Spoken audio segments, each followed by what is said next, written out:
Hi friends, Kannada ಚಿತ್ರರಂಗ ಕಂಡ ಖ್ಯಾತ ಕಳನಟರು ಯಾರು? ಇವರ ಅಂತ್ಯ ಎಷ್ಟು ಭಯಾನಕವಾಗಿತ್ತು ಗೊತ್ತಾ? ನೂರಾರು ಸಿನಿಮಾ ಮಾಡಿದ್ರೂ ಬಡತನದಲ್ಲಿ ನರಳಿದ ಕಳನಟ ಯಾರು? ಅಂತ್ಯದಲ್ಲಿ ಚಿಕಿತ್ಸೆಗೂ ದುಡ್ಡು ಇಲ್ಲದೆ ಪರದಾಡಿದ್ದು ಯಾರು? ಯಾರಿಗೆ ಯಾವ ರೀತಿಯ ಆರೋಗ್ಯ ಸಮಸ್ಯೆಗಳಿದ್ವು ಎಲ್ಲವನ್ನು ಈ ವಿಡಿಯೋದಲ್ಲಿ ಹೇಳ್ತೀವಿ. ಅದಕ್ಕೂ ಮುನ್ನ ನೀವಿನ್ನೂ ನಮ್ಮ ಚಾನೆಲ್ಗೆ ಸಬ್ಸ್ಕ್ರೈಬ್ ಆಗಿಲ್ಲ ಅಂದ್ರೆ ಈ ಕೂಡಲೇ ಆಗಿ ಪಕ್ಕದ ಗಂಟೆ ಗುರುತಿನ ಮೇಲೆ ಕ್ಲಿಕ್ ಮಾಡಿ. ವಜ್ರಮುನಿ ಸ್ಯಾಂಡಲ್ವುಡ್ ನ ಕಳನಟ ಅಂದ ಕೂಡಲೇ ನೆನಪಿಗೆ ಬರೋದು ವಜ್ರಮುನಿ. ಯಾಕಂದ್ರೆ ಇವರ ಆಕ್ಟಿಂಗ್ ಹಾಗಿತ್ತು. ನಟ ಭೈರವ, ನಟ ಭಯಂಕರ ಅಂತಲೇ ಹೆಸರು ಮಾಡಿದ್ದವರು ಈ ವಜ್ರಮುನಿ. ಎಷ್ಟರ ಮಟ್ಟಿಗೆ ಅಂದ್ರೆ ಇವರು ಸಿನಿಮಾದಲ್ಲಿ ನಟಿಸ್ತಿದ್ರೆ ನೋಡ್ತಾ ಕೂತ ಮಹಿಳೆಯರು, ಅಜ್ಜಿಯರು ಬಾಯಿಗೆ ಬಂದಂಗ್ ಬೈತಿದ್ರು. ಅಷ್ಟು ನೈಜವಾಗಿ ನಟಿಸ್ತಿದ್ರು ವಜ್ರಮುನಿ. 1944ರಲ್ಲಿ ಜನಿಸಿದ್ದ ಇವರ ನಿಜವಾದ ಹೆಸರು ಸದಾನಂದ ಸಾಗರ್ ಅಂತ. 225 ಸಿನಿಮಾಗಳಲ್ಲಿ ನಟಿಸಿದ್ರು. ಆದ್ರೆ ಇವರ ಅಂತ್ಯ ತುಂಬಾ ಭಯಾನಕವಾಗಿತ್ತು. 1998ರಲ್ಲಿ ಇವರ ಆರೋಗ್ಯ ಕೈಕೊಡೋಕೆ ಶುರುವಾಯ್ತು. ಕಿಡ್ನಿ ಫೇಲ್ಯೂರ್ ಆಯ್ತು. ಇದರ ಜೊತೆಗೆ ಡಯಾಬಿಟಿಸ್ ಸೇರಿದಂತೆ ಒಂದರ ಹಿಂದೆ ಒಂದರಂತೆ ಕಾಯಿಲೆಗಳು ಇವರ ಬೆನ್ ಹತ್ತಿದ್ವು. ಕೊನೆಯ ಒಂದು ವರ್ಷವಂತೂ ತೀವ್ರ ನರಳಾಡಿದ ವಜ್ರಮುನಿ 2006ರಲ್ಲಿ ಅಂದ್ರೆ 61ನೇ ವಯಸ್ಸಿನಲ್ಲಿ ಪ್ರಾಣ ಬಿಟ್ರು. ನಟ ಸುಧೀರ್ ಕನ್ನಡ ಚಿತ್ರರಂಗ ಎಂದಿಗೂ ಮರೆಯಲಾಗದ ಕಳನಟರ ಪೈಕಿ ಸುಧೀರ್ ಕೂಡ ಮೊದಲ ಸಾಲಿನಲ್ಲಿ ನಿಲ್ತಾರೆ. ಇವರು 1947ರ ಮೇ 21ರಂದು ಜನಿಸಿದ್ರು. 1971ರಲ್ಲಿ ಬೀಸಿದ ಬಲೆ ಅನ್ನೋ ಸಿನಿಮಾ ಮೂಲಕ ಚಿತ್ರರಂಗಕ್ಕೆ ಎಂಟ್ರಿ ಕೊಟ್ರು. ನಂತರದಲ್ಲಿ 200ಕ್ಕೂ ಹೆಚ್ಚು ಸಿನಿಮಾದಲ್ಲಿ ಬಣ್ಣ ಹಚ್ಚಿದ್ರು. ಸುಧೀರ್ ತೆರೆ ಮೇಲೆ ಎಣ್ಣೆ ಕುಡಿಯೋದು, ಸಿಗರೆಟ್ ಎಳೆಯೋ ಪಾತ್ರ ಮಾಡ್ತಿದ್ರು. ಆದ್ರೆ ನಿಜ ಜೀವನದಲ್ಲಿ ಒಂದೇ ಒಂದು ದುರಭ್ಯಾಸ ಹೊಂದಿರ್ಲಿಲ್ಲ. ಕ್ಯಾಮರಾ ಮುಂದೆ ಭಯಂಕರವಾಗಿ ನಕ್ಕು ಅಟ್ಟಹಾಸ ಮಾಡ್ತಿದ್ದ ಸುಧೀರ್ ಒಂದು ಜಿರ್ಲೆ ಕಂಡ್ರು ಹೆದರಿಕೊಳ್ತಿದ್ರಂತೆ. ಇಂಥ ಸುಧೀರ್ ಸಿನಿಮಾ ಒಂದರ ಶೂಟಿಂಗ್ ವೇಳೆ ಧೂಳಿನ ವಾತಾವರಣದಿಂದ ಅಸ್ವಸ್ಥಗೊಂಡ್ರು. ಡಸ್ಟ್ ಅಲರ್ಜಿ ಅಂತ ಆಸ್ಪತ್ರೆಗೆ ದಾಖಲಾದ್ರು. ಹಲವು ದಿನಗಳ ಕಾಲ ನರಳಾಡಿದ್ರು. ಬಳಿಕ 1999ರಲ್ಲಿ ತಮ್ಮ 52ನೇ ವಯಸ್ಸಿನಲ್ಲಿ ಉಸಿರಾಟದ ಸಮಸ್ಯೆಯಿಂದ ಪ್ರಾಣ ಕಳ್ಕೊಂಡ್ರು. ಶ್ರೀನಿವಾಸ್ ತೂಗುದೀಪ ಸ್ಯಾಂಡಲ್ವುಡ್ ಅಗ್ರ ಕಳನಟರ ಪೈಕಿ ಶ್ರೀನಿವಾಸ್ ತೂಗುದೀಪ ಕೂಡ ಒಬ್ಬರು. ಇವರು ಕಳನಟರು ಮಾತ್ರವಲ್ಲ, ಪೋಷಕ ಪಾತ್ರವಾಗಲಿ ಕಾಮಿಡಿ ಆಗಲಿ ಎಂತಹದ್ದೇ ಪಾತ್ರವಾದ್ರೂ ಅದಕ್ಕೆ ಜೀವ ತುಂಬುತ್ತಿದ್ದ ನಟ. ಡಿ ಬಾಸ್ ದರ್ಶನ್ ಅವರ ತಂದೆ. ಇವರು 1943ರ ಏಪ್ರಿಲ್ 17ರಂದು ಜನಿಸಿದ್ರು. ಮೈಸೂರು ಶ್ರೀನಿವಾಸ್ ಇವರ ರಿಯಲ್ ಹೆಸರು. 1966ರಲ್ಲಿ ತೂಗುದೀಪ ಅನ್ನೋ ಸಿನಿಮಾ ಮೂಲಕ ಇವರು ಸಿನಿರಂಗಕ್ಕೆ ಬಂದ್ರು. ಅಲ್ಲಿಂದ ನಂತರ ರಾಜ್ಕುಮಾರ್ ನಟನೆಯ ಹಲವು ಸಿನಿಮಾಗಳಲ್ಲಿ ನಟಿಸಿದ್ರು. ಪ್ರಭಾಕರ್, ಸುಧೀರ್, ವಜ್ರಮುನಿ ಸಿನಿಮಾದಲ್ಲಿ ಇವರಿಗೆ ಸಾಥ್ ಕೊಡ್ತಿದ್ದ ನಟರಾಗಿದ್ರು. ಡಯಾಬಿಟಿಸ್ಗೆ ಒಳಗಾದ ಇವರಿಗೆ ಕಿಡ್ನಿ ಸಮಸ್ಯೆ ಶುರುವಾಯಿತು. ನಂತರ ಪತ್ನಿ ಮೀನಾ ಅವರೇ ತಮ್ಮದೇ ಒಂದು ಕಿಡ್ನಿಯನ್ನ ಇವರಿಗೆ ನೀಡಿದ್ರು. ಆದ್ರೂ 1995ರ ಅಕ್ಟೋಬರ್ 16ರಂದು ತಮ್ಮ 52ನೇ ವಯಸ್ಸಿನಲ್ಲಿ ಹೃದಯಾಘಾತಕ್ಕೆ ಒಳಗಾಗಿ ಪ್ರಾಣ ಬಿಟ್ರು. ಇವರು ಕೂಡ ಸಾವಿಗೂ ಮುನ್ನ ತುಂಬಾ ಹಿಂಸೆ, ನೋವು ಅನುಭವಿಸಿದ್ರು. ಫ್ರೆಂಡ್ಸ್, ಇಂತಹ ಕಷ್ಟದ ಸಮಯದಲ್ಲಿ ಆಸ್ಪತ್ರೆಯ ಬಿಲ್ ದೊಡ್ಡ ಹೊರೆಯಾಗುತ್ತೆ. ಒಳ್ಳೆಯ ಆಸ್ಪತ್ರೆಗಳಲ್ಲಿ ಲಕ್ಷಗಟ್ಟಲೆ ಖರ್ಚಾಗುತ್ತೆ. ಇರೋ ಬರೋ ಸೇವಿಂಗ್ಸ್ ಎಲ್ಲ ಖಾಲಿ ಆಗ್ಬಿಡುತ್ತೆ. ಹಾಗಾಗ್ಬಾರ್ದು ಅಂದ್ರೆ ಒಂದು ಹೆಲ್ತ್ ಇನ್ಶೂರೆನ್ಸ್ ಮಾಡಿಸಿಕೊಳ್ಳಿ. ದಿನಕ್ಕೆ ಜಸ್ಟ್ 15 ರೂಪಾಯಿ ಖರ್ಚು ಮಾಡಿದ್ರೆ ನಿಮ್ಮ ಆಸ್ಪತ್ರೆ ಬಿಲ್ ಎಷ್ಟೇ ಆದ್ರೂ ನಿಮಿಷದಲ್ಲಿ ಸೆಟಲ್ ಮಾಡಬಹುದು. ಎಸ್, ಇಲ್ಲಿ ತಿಂಗಳಿಗೆ 400ರಿಂದ 500 ರೂಪಾಯಿವರೆಗಿನ ಹೆಲ್ತ್ ಇನ್ಶೂರೆನ್ಸ್ ಪಾಲಿಸಿಗಳಿವೆ. ಆರೋಗ್ಯದ ಸಮಸ್ಯೆಗಳು ಆದ್ರೆ ಆಸ್ಪತ್ರೆ ಬಿಲ್ 1 ಕೋಟಿ ರೂಪಾಯಿ ಆದ್ರೂ ಕ್ಷಣ ಮಾತ್ರದಲ್ಲಿ ಕ್ಲಿಯರ್ ಆಗುತ್ತೆ. 25% ವರೆಗೆ ಡಿಸ್ಕೌಂಟ್ ಕೂಡ ಇವೆ. ಈ ಪ್ಲಾಟ್ಫಾರ್ಮ್ ನಲ್ಲಿ 51ಕ್ಕೂ ಹೆಚ್ಚು ಇನ್ಶೂರೆನ್ಸ್ ಕಂಪನಿಗಳಿದ್ದು ಯಾವುದರಲ್ಲಿ ಬೇಕಿದ್ರೂ ಪಾಲಿಸಿ ಮಾಡಿಸಬಹುದು. ಪಾಲಿಸಿ ಕ್ಲೇಮ್ ಮಾಡಿಕೊಳ್ಳೋ ಟೈಮಲ್ಲಿ 30 ನಿಮಿಷಗಳ ಕಾಲ ಜೊತೆಗಿದ್ದು ಕ್ಲೇಮ್ಗೆ ಸಪೋರ್ಟ್ ಮಾಡ್ತಾರೆ. ಗ್ರಾಹಕರಿಗೆ ತೊಂದರೆ ಆಗದಂತೆ ನೋಡ್ಕೊಳ್ಳೋಕೆ ಅಂತಲೇ ಒಬ್ರು ಫ್ರೀ ಡೆಡಿಕೇಟೆಡ್ ರಿಲೇಶನ್ಶಿಪ್ ಮ್ಯಾನೇಜರ್ ಕೂಡ ಇರ್ತಾರೆ. ಮಗುವನ್ನು ಬಯಸ್ತಿರೋರು ಪಾಲಿಸಿ ಮಾಡಿಸಿ 3 ತಿಂಗಳು ಕಾದ್ರೆ ಡೆಲಿವರಿ ಟೈಮಲ್ಲಿ 50,000 ರೂಪಾಯಿವರೆಗೆ ಇನ್ಶೂರೆನ್ಸ್ ನ ಲಾಭ ಪಡ್ಕೊಳ್ಬಹುದು. ಆನ್ಲೈನ್ ನಲ್ಲಿ ಆರಾಮಾಗಿ ಪಾಲಿಸಿ ಮಾಡ್ಕೊಳ್ಬಹುದು. ಆಗಲ್ಲ ಅಂತಾದ್ರೆ ಅಪಾಯಿಂಟ್ಮೆಂಟ್ ಬುಕ್ ಮಾಡಿದ್ರೆ ಸಾಕು. ನಿಮ್ಮ ಮನೆಗೆ ಕರೆಸಿಕೊಂಡು ಎಲ್ಲ ಡೌಟ್ ಕ್ಲಿಯರ್ ಮಾಡಿಕೊಂಡು ನಂತರವೇ ಇನ್ಶೂರೆನ್ಸ್ ಮಾಡಿಸಿಕೊಳ್ಳಬಹುದು. ಆರೋಗ್ಯ ಕೈಕೊಟ್ಟಾಗ ಪರದಾಡೋ ಬದಲು ಈಗಲೇ ಡಿಸ್ಕ್ರಿಪ್ಷನ್ ಬಾಕ್ಸ್ ನಲ್ಲಿರೋ ಲಿಂಕ್ ಓಪನ್ ಮಾಡಿ ಹೆಲ್ತ್ ಇನ್ಶೂರೆನ್ಸ್ ತಗೊಳ್ಳಿ. ನಿಮ್ಮ ಹೆಸರಲ್ಲಿ, ತಂದೆ ತಾಯಿ ಹೆಸರಲ್ಲಿ, ಮಕ್ಕಳ ಹೆಸರಲ್ಲಿ ಪಾಲಿಸಿ ಮಾಡಿಸಿಕೊಳ್ಳಿ. ನಿಶ್ಚಿಂತೆಯಿಂದ ಇರಿ. ಸತ್ಯಜಿತ್ ಇವರು 1949 ಜೂನ್ 2 ಜನಿಸಿದ್ರು. ಇವರ ನಿಜವಾದ ಹೆಸರು ಸೈಯದ್ ನಿಜಾಮುದ್ದೀನ್. ಆದ್ರೆ ಸಿನಿಮಾಗೆ ಸತ್ಯಜಿತ್ ಅಂತ ಹೆಸರು ಇಟ್ಕೊಂಡ್ರು. ಇವರು 1986 ಹಿಂದಿಯ ಅಂಕುಶ್ ಅನ್ನೋ ಸಿನಿಮಾ ಮೂಲಕ ಚಿತ್ರರಂಗಕ್ಕೆ ಎಂಟ್ರಿ ಕೊಟ್ರು. ನಂತರದಲ್ಲಿ 250ಕ್ಕೂ ಹೆಚ್ಚು ಕನ್ನಡ ಸಿನಿಮಾಗಳಲ್ಲಿ ಬಣ್ಣ ಹಚ್ಚಿದ್ರು. ಕಾಮಿಡಿ, ಪೋಷಕ ಪಾತ್ರಗಳಲ್ಲಿ ನಟಿಸಿದ್ರು. ವಿಲನ್ ಆಗಿ ನಟಿಸಿದ್ದೇ ಜಾಸ್ತಿ. ಇವರು 650ಕ್ಕೂ ಹೆಚ್ಚು ಸಿನಿಮಾಗಳಲ್ಲಿ ನಟಿಸಿದ್ದಾರೆ. ಗ್ಯಾಂಗ್ರೀನ್ ಆಗಿ ಒಂದು ಕಾಲು ಕಳ್ಕೊಂಡಿದ್ದ ಸತ್ಯಜಿತ್ ಕೊನೆಯ ದಿನಗಳಲ್ಲಿ ತುಂಬಾ ಯಾತನೆ ಅನುಭವಿಸಿದ್ರು. ಕೊನೆಗೆ 72ನೇ ವಯಸ್ಸಿನಲ್ಲಿ 2021 ಅಕ್ಟೋಬರ್ನಲ್ಲಿ ವಿಧಿವಶರಾದ್ರು. ಪ್ರಭಾಕರ್ ಟೈಗರ್ ಪ್ರಭಾಕರ್ 1950 ಮಾರ್ಚ್ 30 ಬೆಂಗಳೂರಿನಲ್ಲಿ ಹುಟ್ಟಿದ್ರು. ಬಾಕ್ಸರ್ ಆಗ್ಬೇಕೆಂದು ಕನಸು ಕಂಡಿದ್ದ ಪ್ರಭಾಕರ್ ಅದಕ್ಕಾಗಿ ತಮ್ಮ ಬಾಡಿಯನ್ನ ಹುರಿಗೊಳಿಸಿದ್ರು.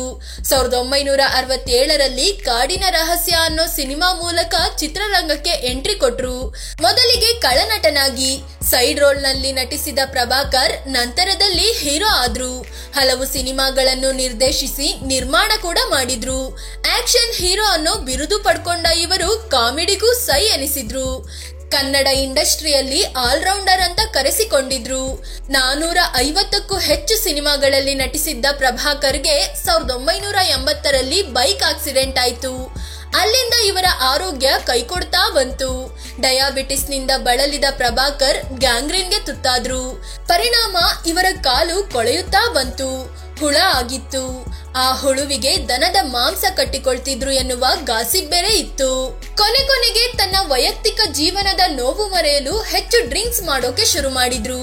ಹೀಗೆ ಅಂತಿಮವಾಗಿ 2001 ಮಾರ್ಚ್ 25 ತಮ್ಮ 52ನೇ ವಯಸ್ಸಿಗೆ ಬಹು ಅಂಗಾಂಗ ವೈಫಲ್ಯದಿಂದ ಸಾವನ್ನಪ್ಪಿದ್ರು.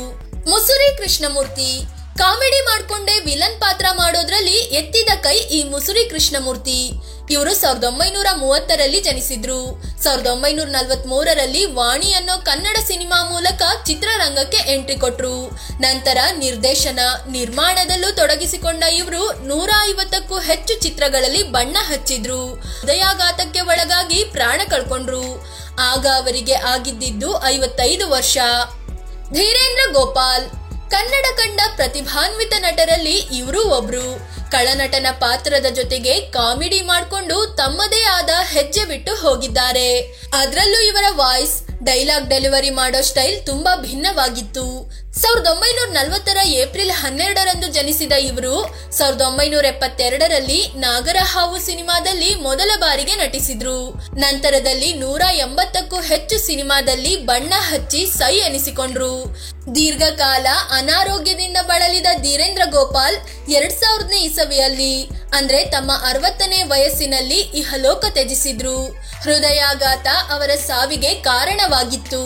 ಸುಂದರ್ ಕೃಷ್ಣ ಅರಸ್ 1941 ಜನವರಿ 1 ಜನಿಸಿದ ಇವರು ಕನ್ನಡದ ಖ್ಯಾತ ಖಳನಟನಾಗಿ ಹೊರಹೊಮ್ಮಿದ್ರು. ಇವರ ಡೈಲಾಗ್ ಡೆಲಿವರಿಯನ್ನು ಮರೆಯೋಕೆ ಸಾಧ್ಯವೇ ಇಲ್ಲ. 1973 ಸಂಕಲ್ಪ ಸಿನಿಮಾ ಮೂಲಕ ಚಿತ್ರರಂಗಕ್ಕೆ ಬಂದ ಇವರು ನಂತರದಲ್ಲಿ ಹಲವು ಸಿನಿಮಾಗಳನ್ನು ನಿರ್ಮಾಣ ಕೂಡ ಮಾಡಿದ್ರು. 190ಕ್ಕೂ ಹೆಚ್ಚು ಸಿನಿಮಾಗಳಲ್ಲಿ ನಟಿಸಿದ ಇವರು 1993 ವಿಧಿವಶರಾದ್ರು. ಇವರಿಗೆ ಡ್ರಿಂಕ್ಸ್ ಮತ್ತು ಸಿಗರೆಟ್ ಸೇದೋ ಅಭ್ಯಾಸ ಇತ್ತು. ಟೈಫಾಯ್ಡ್ ಜ್ವರ ಬಂದಿತ್ತು. ಆದ್ರೂ ಸುಂದರ್ ಶೂಟಿಂಗ್ಗೆ ಹೋಗಿದ್ರು. ನಂತರ ಆಸ್ಪತ್ರೆಗೆ ದಾಖಲಾದ ಸುಂದರ್ಗೆ ಹೃದಯಾಘಾತ, ಸ್ಟ್ರೋಕ್ ಆಗೋಯ್ತು. ಹೀಗೆ 52ನೇ ವಯಸ್ಸಿಗೆ ಬಾರದೂರಿಗೆ ಪಯಣಿಸಿದ್ರು. ಶಕ್ತಿ ಪ್ರಸಾದ್ ಕನ್ನಡದ ಖ್ಯಾತ ಖಳನಟರ ಪೈಕಿ ಈ ಶಕ್ತಿ ಪ್ರಸಾದ್ ಕೂಡ ಒಬ್ಬರು. ಇವರು ಅರ್ಜುನ್ ಸರ್ಜಾ ಅವರ ತಂದೆ. 1928 ಮೇ 19 ಜನಿಸಿದ ಇವರ ರಿಯಲ್ ಹೆಸರು ಜೆ.ಸಿ. ರಾಮಸ್ವಾಮಿ ಅಂತ. 1967 ಇಮ್ಮಡಿ ಪುಲಿಕೇಶಿ ಅನ್ನೋ ಸಿನಿಮಾ ಮೂಲಕ ಸಿನಿರಂಗಕ್ಕೆ ಬಂದ್ರು. 200ಕ್ಕೂ ಹೆಚ್ಚು ಸಿನಿಮಾಗಳಲ್ಲಿ ಬಣ್ಣ ಹಚ್ಚಿದ್ರು. 1986 ಆಗಸ್ಟ್ 2 58ನೇ ವಯಸ್ಸಿನಲ್ಲಿ ಇವರು ವಿಧಿವಶರಾದ್ರು. ರಘುವರನ್ ಹಲವು ಭಾಷೆಗಳಲ್ಲಿ ನೆಗೆಟಿವ್ ರೋಲ್ ಮೂಲಕ ಹೆಸರು ಮಾಡಿದ್ದ ನಟ ಈ ರಘುವರನ್. ಇವರು 1958ರ ಡಿಸೆಂಬರ್ 11ರಂದು ಜನಿಸಿದ್ರು. ಕನ್ನಡ, ತೆಲುಗು, ತಮಿಳು, ಮಲಯಾಳಂ, ಹಿಂದಿ ಸೇರಿ ಸುಮಾರು 150ಕ್ಕೂ ಹೆಚ್ಚು ಸಿನಿಮಾಗಳಲ್ಲಿ ಕೇಡಿಯಾಗಿ ನಟಿಸಿ ಮಿಂಚಿದ್ರು. ಆದ್ರೆ ಬರುತ್ತಾ ಇವರಿಗೆ ಬೇಡಿಕೆ ಇಲ್ಲದಂತಾಯ್ತು. ಅವಕಾಶಗಳು ಕಡಿಮೆಯಾದ್ವು. ಅದೇ ಕೊರಗಲ್ಲಿ ರಘುವರನ್ ದುಶ್ಚಟಗಳಿಗೆ ಬಿದ್ದು ಆರೋಗ್ಯ ಹಾಳು ಮಾಡ್ಕೊಂಡ್ರು. ಪತ್ನಿ ರೋಹಿಣಿ ಮಗನನ್ನ ಕರ್ಕೊಂಡು ರಘುವರನ್ರಿಂದ ದೂರ ಆದ್ರು. ದಿನೇ ದಿನೇ ಆರೋಗ್ಯ ಕೈಕೊಟ್ಟು ಕೊನೆಗೆ 2008ರ ಮಾರ್ಚ್ 19ರಂದು ರಘುವರನ್ 49ನೇ ವಯಸ್ಸಿಗೆ ಸಾವನ್ನಪ್ಪಿದ್ರು. ದಿನೇಶ್ ಕಳನಟ, ಕಾಮಿಡಿಯನ್, ಪೋಷಕ ನಟನಾಗಿ ಮಿಂಚಿದವರು ದಿನೇಶ್. 1937ರಲ್ಲಿ ಜನಿಸಿದ ಇವರ ಬಾಲ್ಯದ ಹೆಸರು ಬಾಲಸುಬ್ರಹ್ಮಣ್ಯಂ.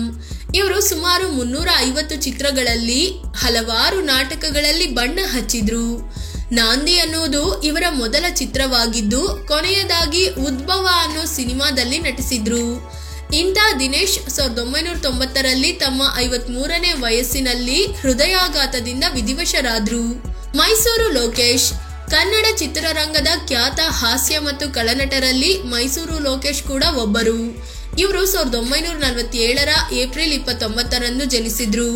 ಗಜಪತಿ ಗರ್ವಭಂಗ, ಬಂಧನ ಸೇರಿದಂತೆ 300ಕ್ಕೂ ಹೆಚ್ಚು ಸಿನಿಮಾಗಳಲ್ಲಿ ನಟನೆ ಮಾಡಿ ಸೈ ಎನಿಸಿಕೊಂಡ್ರು. ಆದ್ರೆ ಇವರು ಬಳ್ಳಾರಿಯ ಲಾಡ್ಜ್ ಒಂದರಲ್ಲಿ ನಿಗೂಢ ರೀತಿಯಲ್ಲಿ ಅಂತ್ಯ ಕಂಡ್ರು. ನಂತರ ಎಲ್ಲದಕ್ಕೂ ಸಹನಟಿ ಜೊತೆಗಿನ ಸಂಬಂಧವೇ ಕಾರಣ ಅನ್ನೋದು ಗೊತ್ತಾಯ್ತು. ಆಕೆಗೆ ಶಿಕ್ಷೆ ಕೂಡ ಆಯ್ತು. ಲಕ್ಷ್ಮಣ್ ಒಂದು ಟೈಮಲ್ಲಿ ಕಾರ್ಖಾನೆಯಲ್ಲಿ 15 ರೂಪಾಯಿಗೆ ಕೆಲಸ ಮಾಡ್ತಿದ್ದ ನಟ ಲಕ್ಷ್ಮಣ್ ಅಕಸ್ಮಾತ್ ಆಗಿ ಸಿನಿರಂಗಕ್ಕೆ ಎಂಟ್ರಿ ಕೊಟ್ರು. ಇದಾದ್ಮೇಲೆ ಸಾಂಗ್ಲಿಯಾನ, ಬಂಧನ ಸೇರಿದಂತೆ 300ಕ್ಕೂ ಹೆಚ್ಚು ಸಿನಿಮಾಗಳಲ್ಲಿ ಬಣ್ಣ ಹಚ್ಚಿದ್ರು. ಸಿನಿಮಾಗಳಲ್ಲಿ ಮಹಿಳೆಯರ ಮೇಲೆ ಎರಗೋ ಸೀನ್ಗಳನ್ನ ಹೆಚ್ಚಾಗಿ ಮಾಡ್ತಿದ್ರಂತೆ. ಹೀಗಾಗಿ ನನ್ನ ನೋಡಿ ಹೆಣ್ಮಕ್ಕಳು ಹೆದರ್ತಿದ್ರು ಅಂತ ಸ್ವತಃ ಲಕ್ಷ್ಮಣ್ ಹೇಳ್ಕೊಂಡಿದ್ರು. ಇವರು 2023ರಲ್ಲಿ ಹೃದಯಾಘಾತದಿಂದ ಪ್ರಾಣ ಕಳ್ಕೊಂಡ್ರು.